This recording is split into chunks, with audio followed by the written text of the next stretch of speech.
আগামীকাল সম্পন্ন হচ্ছে বৈশাখ মাসের অন্যতম শ্রেষ্ঠ দিন অক্ষয় তৃতীয়া।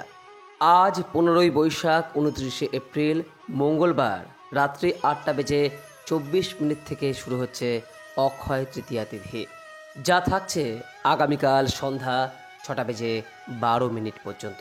উদয়া তিথি মেনে তাই আগামীকাল বুধবার দিনই সম্পন্ন হচ্ছে এই বছরের অক্ষয় তৃতীয়া। বন্ধুরা, এই অক্ষয় তৃতীয়া দিনটি আমাদের কাছে যথেষ্ট গুরুত্বপূর্ণ। শাস্ত্র অনুসারে কোনো ব্যক্তি এই দিনে যে কাজ করে থাকেন সেটি অনন্তকালের জন্য অক্ষয় হয়ে থাকে। আর সেই কারণেই বলা হয়ে থাকে, যদি কোনো শুভ কাজ আপনি করতে চান তাহলে এই অক্ষয় তৃতীয়ার দিন শুরু করুন। ব্যবসার কাজ হোক কিংবা জমি বা বাড়ি কেনা, যানবাহন বা গহনা কেনা, এমনকি বিবাহের মতো শুভ কাজও এই পবিত্র অক্ষয় তৃতীয়ার দিন সম্পন্ন করার জন্য একটি অন্যতম পবিত্র দিন। অক্ষয় তৃতীয়ার দিনটি কেন এত পবিত্র গণ্য করা হয় ইতিপূর্বেই একটি ভিডিওর মাধ্যমে আপনাদের সামনে ব্যক্ত করেছি। আজ এই ভিডিওর মাধ্যমে আপনাদের সামনে আলোচনা করব এই পবিত্র অক্ষয় তৃতীয়ার দিন আমাদের কোন খাবার গ্রহণ করা প্রয়োজন। এই পবিত্র অক্ষয় তৃতীয়ার দিনটি পালন করুন অথবা নাই করুন, কিন্তু এই অক্ষয় তৃতীয়ার দিনে অবশ্যই এই খাবারটি গ্রহণ করার চেষ্টা করুন।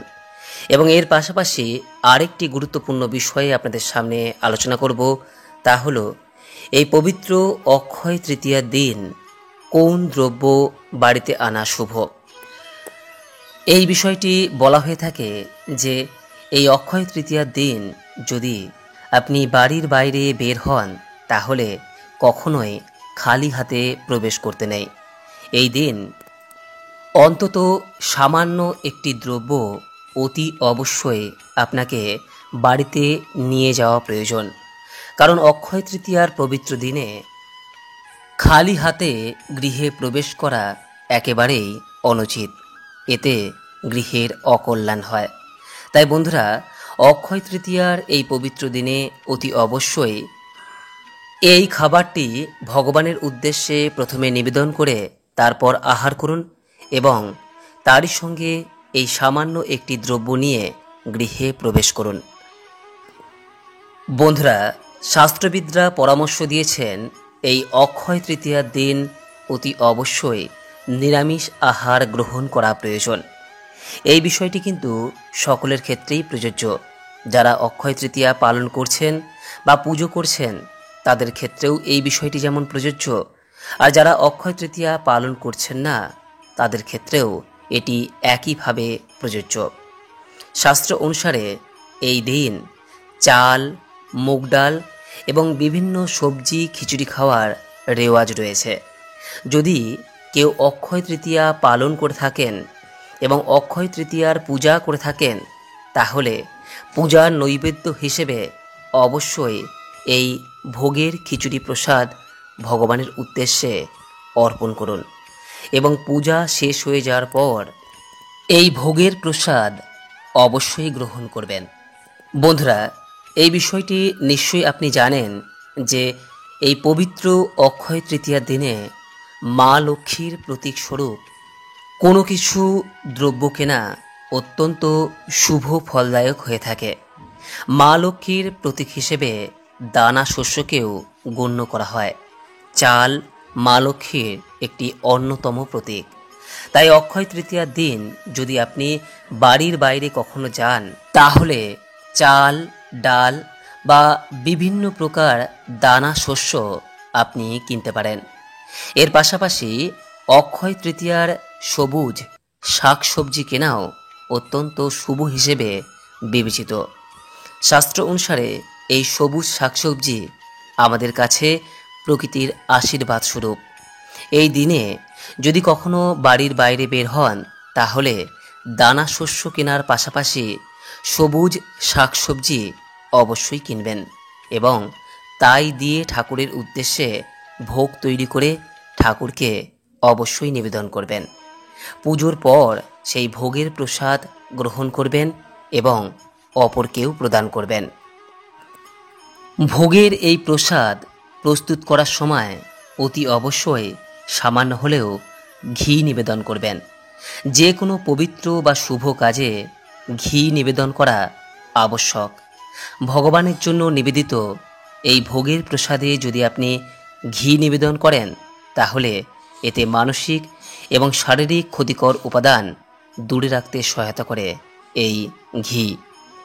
অক্ষয় তৃতীয়ায় তাই অতি অবশ্যই সামান্য পরিমাণ ঘি কিনে বাড়িতে আনুন এবং এই ঘৃত বা ঘি ঠাকুরের ভোগের প্রসাদে নিবেদন করুন এবং কিছুটা পরিমাণ অবশ্যই আলাদাভাবে সরিয়ে রাখুন। তা দিয়ে আপনি ঠাকুরের সামনে একটি ঘিয়ের প্রদীপ জ্বালান। যে কোনো পবিত্র কাজে ভগবানের সামনে ঘিয়ের প্রদীপ জ্বালানো অত্যন্ত ফলদায়ক হয়ে থাকে। দ্বিতীয়ত যে বিষয়টির কথা বলবো তা হলো বন্ধুরা, যদি আপনি অক্ষয় তৃতীয়া পালন করে থাকেন বা কোনো দেবদেবীর পূজা করে থাকেন, তাহলে এই দিন আখের রস পান করে উপোস ভঙ্গ করার চেষ্টা করুন। বন্ধুরা, আখের রস পান করার কথা এই জন্য বলা হয়ে থাকে যে আখের রস আমাদের তাৎক্ষণিক এনার্জি প্রদান করে। তাই উপোস করার পর যখন সাধারণভাবে শরীর ক্লান্ত থাকে, সেই সময় এই আখের রস পান করলে শরীর সতেজ থাকে। তাই উপোস ভঙ্গের পর আখের রস পান করার কথা বলা হয়ে থাকে। আখের রস যদি না পান, সেক্ষেত্রে আপনি ডাবের জলও পান করে উপোস ভঙ্গ করতে পারেন। বন্ধুরা, এই পবিত্র অক্ষয় তৃতীয়ার দিন যে দ্রব্যটি কেনা সবথেকে বেশি শুভ তা হলো সোনা বা রূপা ধাতু। কিন্তু বহু মানুষের পক্ষেই সোনা বা রূপো কেনার সামর্থ্য থাকে না।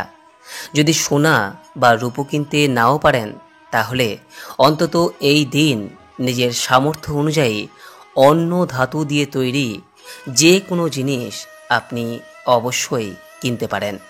আর তাও যদি না পারেন, তাহলে আপনার গৃহের জন্য যেটি সবথেকে বেশি প্রয়োজন বা আপনার যেটি প্রয়োজন, সেই ধরনের একটি দ্রব্য অতি অবশ্যই এই অক্ষয় তৃতীয়ার পবিত্র দিনে বাড়িতে নিয়ে আসার চেষ্টা করুন।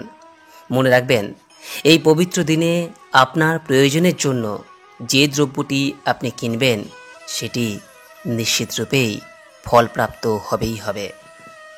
এই অক্ষয় তৃতীয়ায় আরও একটি অত্যন্ত গুরুত্বপূর্ণ কাজ, আর তা হলো দান ধর্ম। এই দিন যদি আপনি কোনো মানুষকে বা কোনো গরিব, দুস্থ বা ভিখারি কোনো ব্যক্তিকে বা কোনো পশু পাখিকে কোনো কিছু দান করতে পারেন বা খাওয়াতে পারেন, তাহলে সেটা অত্যন্ত শুভ ফল প্রদান করে।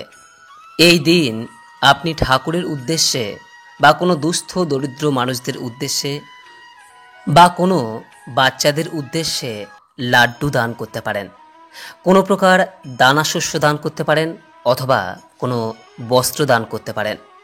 কিছু না কিছু হলেও অতি অবশ্যই কিন্তু এই দিন আপনার সাধ্য ও সামর্থ্য অনুযায়ী দান করুন, কারণ এই দান অক্ষয় হয়ে লেখা থাকবে চিরজীবনের জন্য। আপনি ঠাকুরের উদ্দেশ্যে যা তৈরি করেছেন বা আপনার নিজের খাওয়ার জন্য যা তৈরি করেছেন, তার থেকে সামান্য কিছু পরিমাণ আপনি এই দিন গরিব, দুস্থ মানুষ বা বাচ্চা অথবা কোনো পশু পাখিদের উদ্দেশ্যে দান করুন। সর্বশেষ যে বিষয়ের কথা বলবো তা হলো, এই দিন যেহেতু একটি পবিত্র দিন এবং একটি সুন্দর দিন, তাই এই পবিত্র দিনে মিষ্টি মুখ করুন এবং বাড়ির সকলকে মিষ্টি মুখ করান। এইভাবে একটি সুন্দর সম্পর্কের ভিত তৈরি করুন। নিশ্চিতরূপেই সেই ভিত অক্ষয় হয়ে থাকবে। অক্ষয় তৃতীয়ার এই পবিত্র দিনটি আপনাদের খুব ভালো কাটুক, এই কামনা করে আজকের মতো ভিডিওটি এখানেই শেষ করলাম। নমস্কার, ধন্যবাদ। ঈশ্বর আপনার মঙ্গল করুক।